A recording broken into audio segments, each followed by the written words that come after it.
네, 오늘은 하나님의 음성 듣기, 고르기에 대해서 그 출애굽기 29장 말씀과 함께 나누어 보려고 합니다. 하나님의 음성을 듣는 것, 우리 교회들 모두가 다 원하는 바입니다. 그래서 그 세상과 구별되어서 거룩하게 살아가고 싶어 합니다.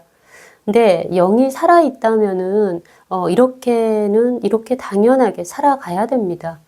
또한 하나님께서도 우리 성도들이 모두가 하나님의 음성을 들으면서 하나님에 대해서 알아가면서 거룩하게 살아가기를 원하고 계시다는 것입니다. 여기 보시면은 제가 이제 큐티하는 것을 한번 이렇게 적어 놨어요. 이것을 적어 놓은 이유가 출애굽기 29장을 제가 이제 읽다가 묵상을 하던 중에 하나님의 어떤 이제 그 감동하심 말씀을 주셔서 이거를 이렇게 나누게 되었습니다. 29장 38절부터 46절에 대한 말씀이거든요. 제가 한번 읽어보겠습니다. 내가 제단 위에 드릴 것은 이러하니라. 매일 1년 된 어린 양 2마리니 한 어린 양은 아침에 드리고 한 어린 양은 저녁 때에 드릴지며 한 어린 양에 고운 밀가루 10분의 1 예바와 찌은 기름 4분의 1 흰을 더하고 또 전제로 포도주 4분의 1 흰을 더할지며 한 어린 양은 저녁 때에 드리되 아침에 한 것처럼 소제와 전제를 그것과 함께 드려 향기로운 냄새가 되게 하여 여호와께 화제로 삼을지니 이는 너희가 대대로 여호와 앞 회막문에서 늘 드릴 번제라. 내가 거기서 너희와 만나고 내게 말하리라. 내가 거기서 이스라엘 자손을 만나리니 내 영광으로 말미암아 회막이 거룩하게 될지라. 내가 그 회막과 제단을 거룩하게 하며 아론과 그의 아들들도 거룩하게 하여 내게 제사장 직분을 행하게 하며 내가 이스라엘 자손 중에 거하여 그들의 하나님이 되리니 그들은 내가 그들의 하나님 여호와로서 그들 중에 거하려고 그들을 애굽 땅에서 인도하여 낸 줄을 알리라. 나는 그들의 하나님 여호와니라. 이렇게 말씀하고 있습니다. 여기에서 보시면은 그 42절을 보시면은요, 그 회막문에서 하나님을 만나게 되고 또한 그곳에서 하나님이 말씀을 하신다고 하고 계십니다. 그 만남 가운데에서 회막 제단, 제사장들이 거룩하게 된다고 말씀하고 계세요. 하나님의 영광으로 말미암은 거죠. 자, 이거는 하나님께서 이제 그 모세를 통하여서 주셨던 말씀입니다. 지금은 이제는 첫 언약들은 이제 폐해지고 예수님께서 새 언약으로 다시 세우셨죠. 하지만은 여기서 나와 있는 제단이라던가 그 회막, 그 성전이라던가 이러한 것들이 아예 없어져 버린 것은 아니죠. 예수님께서 이제 새롭게 하늘의 곳으로 세우셨습니다. 혹시 이러한 사항들에 대해서 이제 더 알고 싶으시면은 이 앞전에 올려드렸던 영상을 참고로 보시면 되겠고요. 여기에 보시면 이제 제단이 나옵니다. 지금 시작을 살아가고 있는 그런 우리에게 이러한 것들이 어떻게 이제는 적용이 될까요? 여기서 말씀하고 있는 번제단은 바로 십자가죠. 십자가를 통해서 예수님께서 이 구약의 모든 제사들을 단번에 다 끝내셨습니다. 이 당시에는 그 눈에 보이는 그 회막에서 이제 번제단을 해서 짐승 제사를 드리고 그 짐승 제사 드렸던 그 피를 통해서 하나님께 나아갔습니다. 하지만 이제는 예수님께서 십자가에서 흘리신 보혈을 의지해서 하나님께 나아갈 수가 있다는 것입니다. 여기 보시면은 제사장이 나와요. 제사장도 폐해진 것은 아니죠. 이제 영적인 제사장이 세워졌죠. 그 베드로전서 2장에 보시면은 왕 같은 제사장이 나옵니다.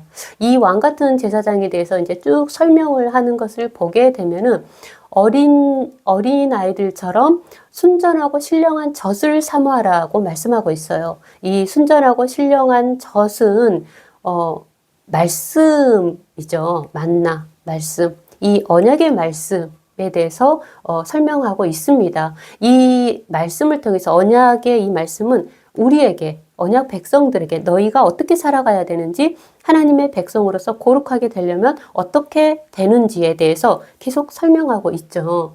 이 말씀을 통해서 또한 구원에 이르도록 잘하게 된다고 베드로전서 5장 2장에 보시면 말씀하고 있어요.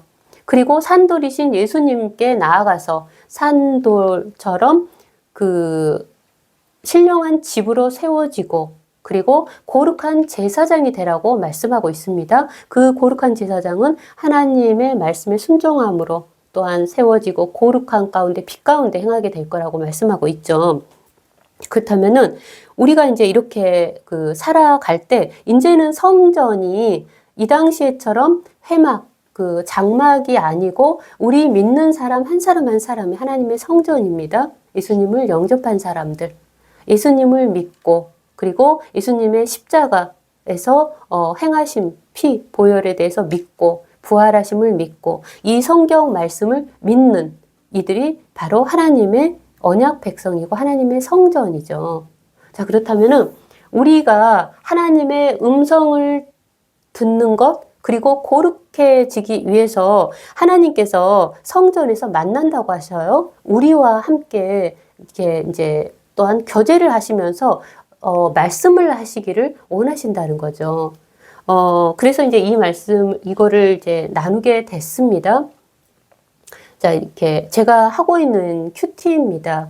물론 이제 처음에 하시는 분들 같은 경우에는 먼저는 이 성경에 대해서 한 2, 3독 정도는 통독을 하시고 교회 리더들 통해서 기본적인 것은 배우면서 이렇게 하시는 것을 또 이렇게 권면해 드리고요. 이거 같은 경우에서는 가정 예배라던가 소모임이라던가 이런 곳에서도 추천을 드립니다. 여기 출애굽기의 29장에 보시면은 아침 저녁으로 어린 양을 드리라고 하고 있죠. 그렇다면 우리는 아침 저녁으로 어린 양이신 예수님을 통해서 예수님의 보혈을 의지해서 이 말씀과 함께 하나님께 나아갈 수가 있다는 것이죠. 제사장으로서 그랬을 때 하나님으로 인해서 우리가 더욱 거룩해질 수 있다는 것입니다. 제가 한번 이렇게 볼까요? 저 같은 경우에서는 장소 성경 노트가 이제 필요했습니다. 장소 같은 경우에서는 두 곳이 필요합니다. 첫 번째는 마음의 재단이죠. 마음이 준비가 되어야 됩니다.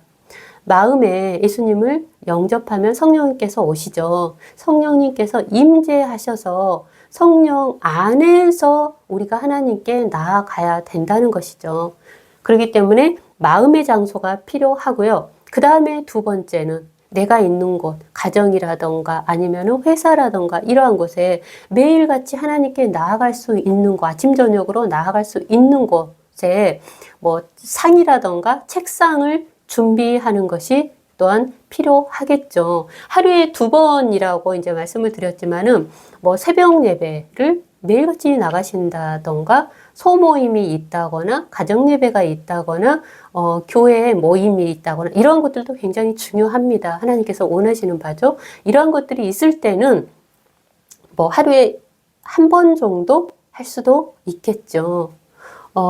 그래서 이제 장소가 필요하고요. 그 다음에 성경이 필요합니다. 나만의 성경이 필요하고요. 노트가 3권 정도가 필요합니다. 이 노트에는 항상 날짜를 저는 적습니다. 날짜를 적는 이유가 맨 앞에도 언제부터 언제까지라고 날짜를 적고 그 다음에 매일매일 같이 날짜, 요일도 다 적습니다. 그래서 이제 노트가 이제 쌓여가다 보면은 이 노트를 이제 나중에 보게 되면은 예전에 이런 것들이 있었구나. 지금이랑 비교가 되면서 이렇게 변화가 됐구나 하는 것이 보여지거든요. 그래서 노트가 필요하고요. 먼저는 기도를 합니다. 그리고 찬양을 하는데 찬양 같은 경우에서는 성경에 있는 찬송가로 하나님께 나아갑니다. 한 2곡 정도 저는 찬송을 하고 나아가는데 지금 앱이 굉장히 좋은 앱이 많습니다. 그래서 이 찬송가에 대한 앱을 틀다 보면은 모르는 찬송도 다 금방 이렇게 따라 부를 수가 있거든요. 그렇게 해서 배우시면 되고요. 그리고 성경을 내가 원하는 뭐 구약이든 신약이든 상관이 없습니다.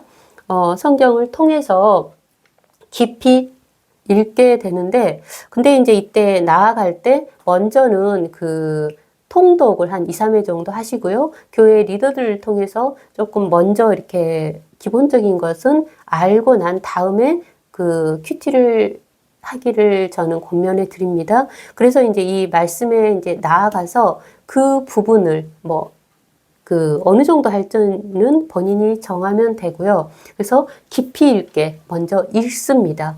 그리고 나서 첫 번째는 나의 죄, 부족함, 순종한 말씀이 무엇인지를 적습니다. 두 번째는 하나님은 어떤 분이신가를 적습니다. 세 번째는 하나님께서 나에게 하시는 말씀이 무엇인지를 적습니다. 그래서 이거를 통해서 이제 기도를 하거든요. 먼저는 나를 위해서 하고 가족을 위해서 하고 교회를 위해서 합니다. 그 외에 하나님께서 어떤 감동을 주셔서 어떤 것을 위해서 기도를 하게 하실 때 또한 함께 기도를 하게 됩니다. 근데 여기서 끝나지 않고요. 기도 노트가 따로 있거든요. 이 기도 노트에 여기에서 내가 계속 기도를 적어 놓고 해야 될 부분이 있다 싶으면은 기도 노트에 적습니다. 보통 연필로 적죠. 그 기도가 이제 다 그만해도 되겠다 싶을 때는 지워야 되니까요. 그래서 기도 노트가 있고 메모 노트가 하나 있습니다. 이때 하나님께 들었던 어떤 말씀들 중에서 중요한 부분들도 있거든요. 나중에 다시 봐야겠다는 부분, 그러한 부분을 메모 노트에 계속 적어갑니다. 그래서 나중에 다시 한번 이제 훑어보면서 재정리하기도 하고 그렇게 합니다. 이러한 방법으로 하나님의 음성 듣기를 하고 있습니다. 그러니까 이것이요, 가정예배나 소예배에서도 그 소모임 같은 경우에서도 많은 은혜가 됩니다. 그래서 하나님께서 이거를 꼭 나누라는 이제 그런 감동을 주셔서 지금 나누게 됐고요.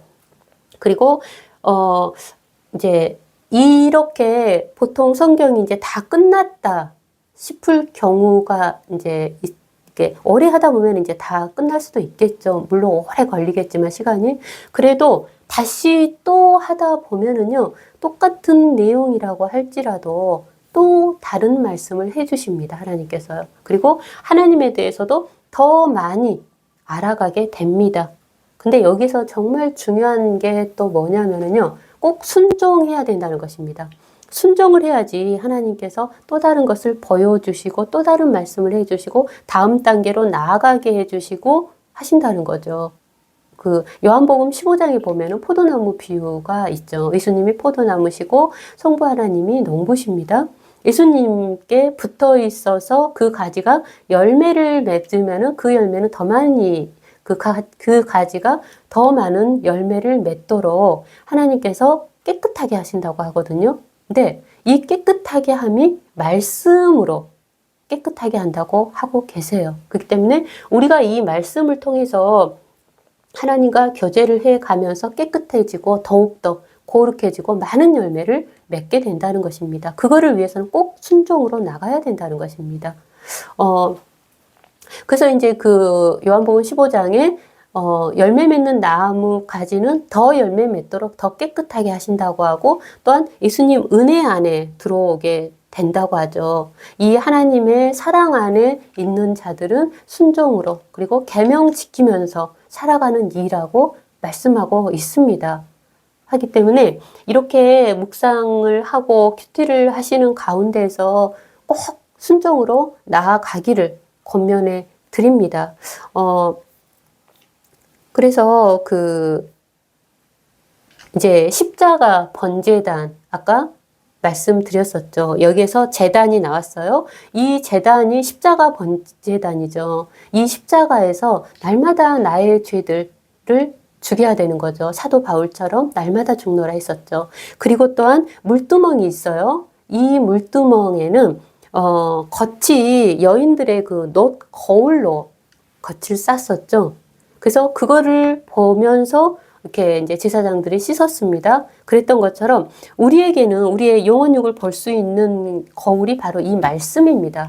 이 말씀의 나를 비추어 보아서 내가 옳지 않은 것, 더럽혀져 있는 것이 무엇인지를 보면서 씻어야 된다는 것입니다.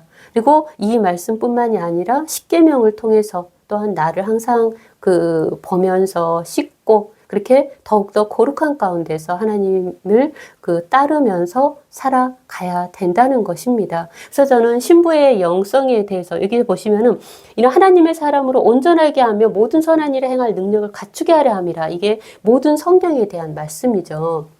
그렇기 때문에 저는 신부의 영성도 온전함으로 나아가면서 하나님을 따르는 삶이라고 생각을 합니다. 여러분은 어떻게 준비를 하고 계십니까? 네, 마치겠습니다.